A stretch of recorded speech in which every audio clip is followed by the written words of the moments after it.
اور جب تم نے ایک شخص کو قتل کیا تو اس میں باہم جھگڑنے لگے، حالانکہ جو بات تم چھپا رہے تھے اللہ اس کو ظاہر کرنے والا تھا۔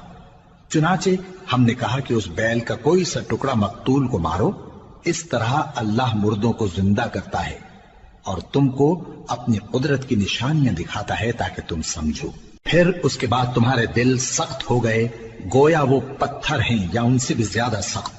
اور پتھر تو بعضے ایسے ہوتے ہیں کہ ان میں سے چشمے پھوٹ نکلتے ہیں، اور بعضے ایسے ہوتے ہیں کہ پھٹ جاتے ہیں اور ان میں سے پانی نکلنے لگتا ہے، اور بعضے ایسے ہوتے ہیں کہ اللہ کے خوف سے گر پڑتے ہیں، اور اللہ تمہارے کرتوتوں سے بے خبر نہیں۔ مومنو، کیا تم امید رکھتے ہو کہ یہ لوگ تمہارے دین کے قائل ہو جائیں گے؟ حالانکہ ان میں سے کچھ لوگ کلام اللہ یعنی تورات کو سنتے پھر اس کے سمجھ لینے کے بعد اس کو جان بوجھ کر بدل دیتے رہے ہیں، اور یہ لوگ جب مومنوں سے ملتے ہیں تو کہتے ہیں ہم ایمان لے آئے ہیں، اور جس وقت تنہائی میں ایک دوسرے سے ملتے ہیں تو کہتے ہیں جو بات اللہ نے تم پر ظاہر فرمائی ہے وہ تم ان کو اس لیے بتائے دیتے ہو کہ قیامت کے دن اسی کے حوالے سے تمہارے پروردگار کے سامنے تم کو الزام دیں۔ کیا تم سمجھتے نہیں؟ کیا یہ لوگ یہ نہیں جانتے کہ جو کچھ یہ چھپاتے اور جو کچھ ظاہر کرتے ہیں اللہ کو سب معلوم ہے؟ اور بعض ان میں ان پڑھ ہیں کہ اپنی آرزوؤں کے سوا اللہ کی کتاب سے واقف ہی نہیں، اور وہ صرف اٹکل سے کام لیتے ہیں۔ سو ان لوگوں پر افسوس ہے جو اپنے ہاتھ سے کتاب لکھتے ہیں اور کہتے یہ ہیں کہ یہ اللہ کے پاس سے آئی ہے تاکہ اس کے عوض تھوڑی سی قیمت یعنی دنیاوی منفعت حاصل کریں۔ سو ان پر افسوس ہے اس لیے کہ بے اصل باتیں اپنے ہاتھ سے لکھتے ہیں، اور پھر ان پر افسوس ہے اس لیے کہ ایسے کام کرتے ہیں، اور کہتے ہیں کہ دوزخ کی آگ ہمیں چند روز کے سوا چھو ہی نہیں سکے گی۔ ان سے پوچھو کیا تم نے اللہ سے اقرار لے رکھا ہے کہ اللہ اپنے اقرار کے خلاف نہیں کرے گا، یا تم اللہ کے بارے میں ایسی باتیں کہتے ہو جن کا تمہیں مطلق علم نہیں؟ ہاں کیوں نہیں، جو برے کام کرے اور اس کے گناہ ہر طرف سے اس کو گھیر لیں تو ایسے لوگ دوزخ میں جانے والے ہیں، اور وہ ہمیشہ اس میں جلتے رہیں گے، اور جو ایمان لائیں اور نیک کام کریں وہ جنت کے مالک ہوں گے اور ہمیشہ اس میں عیش کرتے رہیں گے۔ اور جب ہم نے بنی اسرائیل سے عہد لیا کہ اللہ کے سوا کسی کی عبادت نہ کرنا اور ماں باپ اور رشتہ داروں اور یتیموں اور محتاجوں کے ساتھ بھلائی کرتے رہنا اور لوگوں سے اچھی باتیں کہنا اور نماز پڑھتے اور زکوٰۃ دیتے رہنا، تو چند آدمیوں کے سوا تم سب اس عہد سے منہ پھیر کر پلٹ گئے۔ اور جب ہم نے تم سے عہد لیا کہ آپس میں کچھ تو خون نہ کرنا اور اپنوں کو ان کے وطن سے نہ نکالنا، تو تم نے اقرار کر لیا اور تم اس بات کو مانتے بھی ہو۔ پھر تم وہی ہو کہ اپنوں کو قتل بھی کر دیتے ہو اور اپنے میں سے بعض لوگوں پر گناہ اور ظلم سے چڑھائی کر کے انہیں وطن سے نکال بھی دیتے ہو، اور اگر وہ تمہارے پاس قید ہو کر آئیں تو بدلہ دے کر ان کو چھڑا بھی لیتے ہو، حالانکہ ان کا نکال دینا ہی تم پر حرام تھا۔ یہ کیا بات ہے کہ تم کتاب اللہ کے بعض احکام کو تو مانتے ہو اور بعض سے انکار کیے دیتے ہو؟ تو جو تم میں سے ایسی حرکت کریں ان کی سزا اس کے سوا اور کیا ہو سکتی ہے کہ دنیا کی زندگی میں تو رسوائی ہو اور قیامت کے دن سخت سے سخت عذاب میں ڈال دیے جائیں۔ اور جو کام تم کرتے ہو اللہ ان سے غافل نہیں۔ یہ وہ لوگ ہیں جنہوں نے آخرت کے بدلے دنیا کی زندگی خریدی، سو نہ تو ان سے عذاب ہی ہلکا کیا جائے گا اور نہ ان کو اور طرح کی مدد ملے گی۔ اور ہم نے موسیٰ کو کتاب عنایت کی اور ان کے پیچھے یکے بعد دیگرے پیغمبر بھیجتے رہے، اور عیسیٰ ابن مریم کو کھلے نشانات بخشے اور روح القدس یعنی جبرائیل سے ان کو مدد دی۔ تو کیا ایسا ہے کہ جب کوئی پیغمبر تمہارے پاس ایسی باتیں لے کر آئے جن کو تمہارا جی نہیں چاہتا تھا تو تم سرکش ہو جاتے رہے، اور ایک گروہ انبیاء کو تو جھٹلاتے رہے اور ایک گروہ کو قتل کرتے رہے، اور کہتے ہیں ہمارے دلوں پر پردے ہیں؟ نہیں، بلکہ اللہ نے ان کے کفر کے سبب ان پر لعنت کر رکھی ہے،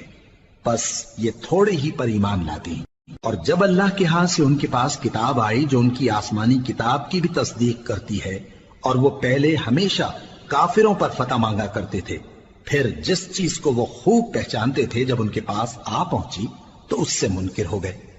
پس کافروں پر اللہ کی لعنت۔ جس چیز کے بدلے انہوں نے اپنے تئیں بیچ ڈالا وہ بہت بری ہے،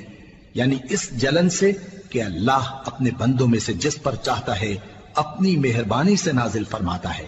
اللہ کی نازل کی ہوئی کتاب سے کفر کرنے لگے تو وہ اس کے غضب بالائے غضب میں مبتلا ہو گئے، اور کافروں کے لیے ذلیل کرنے والا عذاب ہے۔ اور جب ان سے کہا جاتا ہے کہ جو کتاب اللہ نے اب نازل فرمائی ہے اس کو مانو، تو کہتے ہیں کہ جو کتاب ہم پر پہلے نازل ہو چکی ہے ہم تو اسی کو مانتے ہیں، یعنی یہ اس کے سوا اور کتاب کو نہیں مانتے، حالانکہ وہ سراسر سچی ہے، اور جو ان کی آسمانی کتاب ہے اس کی بھی تصدیق کرتی ہے۔ ان سے کہہ دو کہ اگر تم صاحب ایمان ہوتے تو اللہ کے پیغمبروں کو پہلے ہی کیوں قتل کیا کرتے تھے؟ اور موسیٰ تمہارے پاس کھلے ہوئے معجزات لے کر آئے، پھر تم ان کے کوہ طور پر جانے کے بعد بچڑے کو معبود بنا بیٹھے، اور تم اپنے ہی حق میں ظلم کرتے تھے۔ اور جب ہم نے تم لوگوں سے پختہ عہد لیا اور کوہ طور کو تم پر اٹھا کھڑا کیا اور حکم دیا کہ جو کتاب ہم نے تم کو دی ہے اس کو زور سے پکڑو اور جو تمہیں حکم ہوتا ہے اس کو سنو، تو وہ جو تمہارے بڑے تھے کہنے لگے کہ ہم نے سن تو لیا لیکن مانتے نہیں،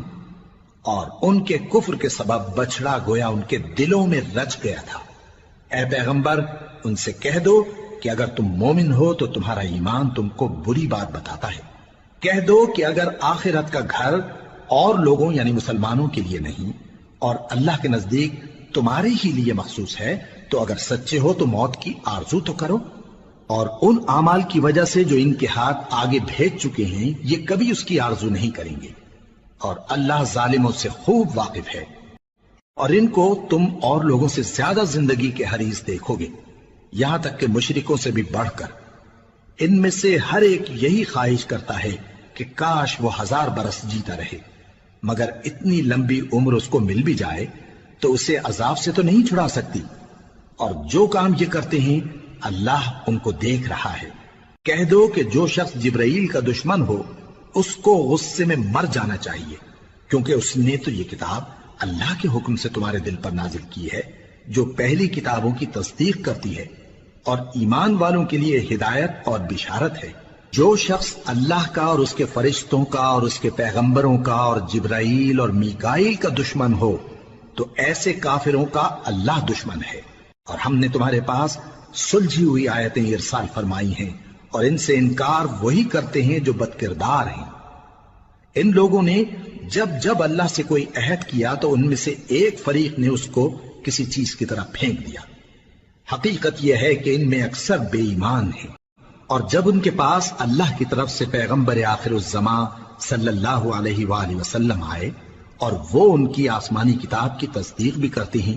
تو جن لوگوں کو کتاب دی گئی تھی ان میں سے ایک جماعت نے اللہ کی کتاب کو پیٹ پیچھے پھینک دیا، گویا وہ جانتے ہی نہیں، اور ان چیزوں کے پیچھے لگ گئے جو سلیمان کے عہد سلطنت میں شیاطین پڑھا کرتے تھے۔ اور سلیمان نے مطلق کفر کی بات نہیں کی، بلکہ شیطان ہی کفر کرتے تھے کہ لوگوں کو جادو سکھاتے تھے، اور وہ یعنی بنی اسرائیل ان باتوں کے بھی پیچھے لگ گئے جو شہر بابل میں 2 فرشتوں یعنی ہاروت اور ماروت پر اتری تھی،